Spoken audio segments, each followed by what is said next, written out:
Hi hello केमती अच्छा केमती अच्छा आपण मैंने मोटे मु भजा बस तो मुझे खास होची मुझे हेयर वॉश करची हाँ मुझे सका टिफिन वगैरह करी पिला को स्कूल धरी पलि आसली सी 9:30 पलि आसपर टी रेस्ट नहीं कि पुणी मुझे हेयर वॉश करदेली आज आमर लंच रे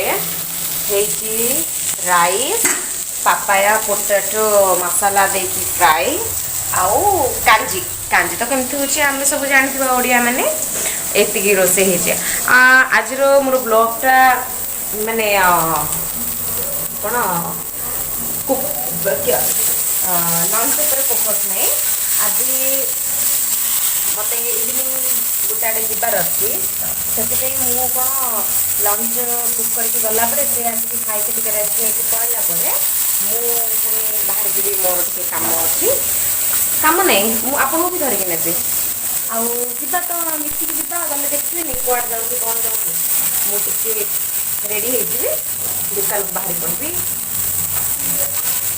ठीक अच्छे।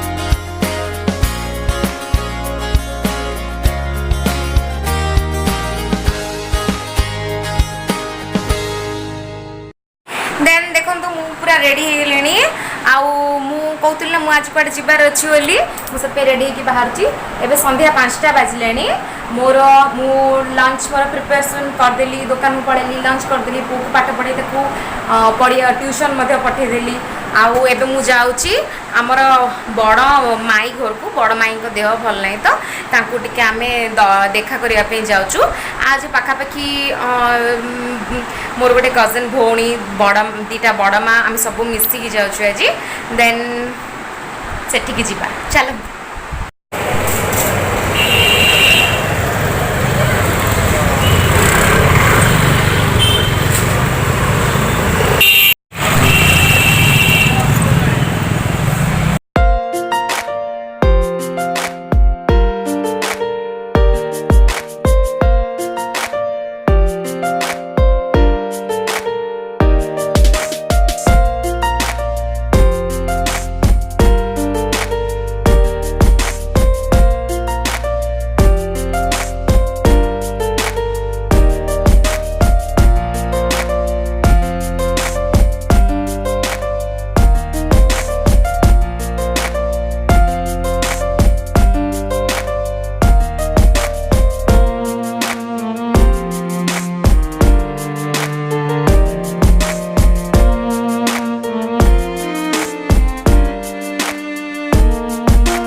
କାଲି ରାତିରେ ବହୁତ ଲେଟ୍ ହେଇଗଲା ମୁଁ ଆସିକି ପୁଣି ରୁଟି ରୋଷେଇ କରିକି ରୁଟି ଆଉ ବୋଇତାଳୁ ଫୁଲ ଭଜା ଏସବୁ କରିକି ଖାଇଦେଲୁ।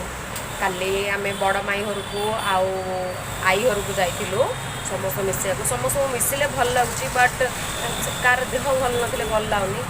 ସମୟର ଖେଳ କ'ଣ କରିବା, କାହା ଦେହ କେତେବେଳେ କ'ଣ ହେଇଯାଉଛି ଜଣାପଡ଼ୁନି। ସେଇଟା ହିଁ ଟିକେ ମନ ଦୁଃଖର କଥା। ଆଉ ମୋର ଏଇ ବ୍ଲଗ୍ଟି ମୁଁ ଏଇଠି ଏଣ୍ଡ କରୁଛି। ଆପଣମାନଙ୍କୁ ଭଲ ଲାଗିଲେ ଲାଇକ୍ ସେୟାର ଆଣ୍ଡ ସବସ୍କ୍ରାଇବ୍ କରନ୍ତୁ। ବାଏ।